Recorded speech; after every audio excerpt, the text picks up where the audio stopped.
Hello bachcho, let's read the question. A stone of mass m tied to one end of a thread of length L. The diameter of the thread is d and it is suspended vertically. The stone is now rotated in a horizontal plane and makes an angle theta with the vertical. Find the increase in length of the wire. Young's modulus of the wire is y. सो बच्चों given है हमें एक stone जिसका mass given है हमें m small m और इसको tie कर दिया गया है एक ऐसे थ्रेड से जिसकी लेंथ गिवन है हमें l. सो हमारे पास में जो थ्रेड का पैरामीटर है that is the length. Diameter है थ्रेड की स्मॉल d और इसको सस्पेंड किया गया है मान लेते हैं पॉइंट O से इस तरह से वर्टिकली. अब जो स्टोन को हम हॉरिजॉन्टल प्लेन में जब रिवॉल्व करते हैं तो ये जो डॉटेड सर्कल है ये हमें स्टोन का पाथ दिखाता है और ये वर्टिकल के साथ में बना रहा है एंगल थीटा. सो हमें फाइंड करना है कि यहाँ पर जो इंक्रीज मिलेगा हमें, अब इंक्रीज क्या मान लेंगे, इलोंगेशन डेल एल मान लेंगे, तो वो कितना होगा इस थ्रेड में जबकि थ्रेड के मटेरियल का यंग्स मॉड्यूलस है y. तो बच्चों सबसे पहले तो हम यहाँ पर बना लेंगे free body diagram of this stone. तो फर्स्ट इस पर जो फोर्स लग रहा है दैट इज इट्स वेट जिसको हम रिप्रेजेंट करेंगे mg से. अब ये जो स्ट्रिंग में टेंशन है, थ्रेड में टेंशन है, इसको हम दो पार्ट्स में ब्रेक कर देंगे. सो हमारे पास में ये एंगल भी थीटा होगा बिकॉज ये दोनों हमारे पास अल्टरनेट एंगल्स है. तो वर्टिकल कंपोनेंट आ जाएगा टी कॉस थीटा एंड ये जो हमारे पास में कंपोनेंट है हॉरिजॉन्टल टुवर्ड्स द सेंटर ये आ जाएगा हमारे पास बच्चों टी साइन थीटा.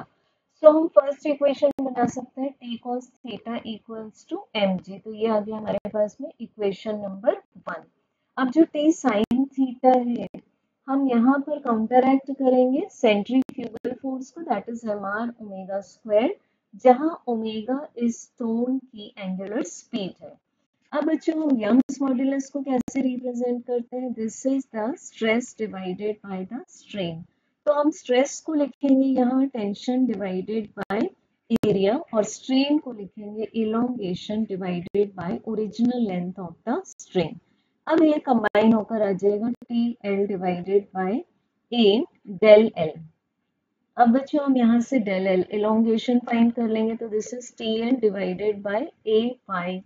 अब देख सकते हैं बच्चों यहाँ से हम इक्वेशन नंबर 1 को अगर फॉलो करें तो हमें T cos theta equals to क्या मिलता है mg. अब देख सकते हैं पूरे क्वेश्चन में कि टेंशन हमें गिवन नहीं है, ये तो हम लोगों ने प्री एज्यूम किया है.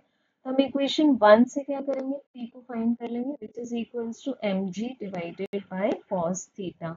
सो ये आ जाएगा हमारे पास में mg divided by cos theta multiplied by, ये किसके प्लेस पर पुट कर दिया हमने, टेंशन के प्लेस पर, multiplied by L divided by then हम लिख सकते हैं यहाँ पर ए वाई. सो बच्चों अब हम पुट कर सकते हैं ए को, एरिया ऑफ वायर क्या हो जाएगा पाई आर स्क्वायर हो जाएगा. बट यहाँ गिवन है हमें डायमीटर ऑफ द वायर तो रेडियस को हम क्या लिखते हैं डायमीटर डिवाइडेड बाय 2 लिखते हैं.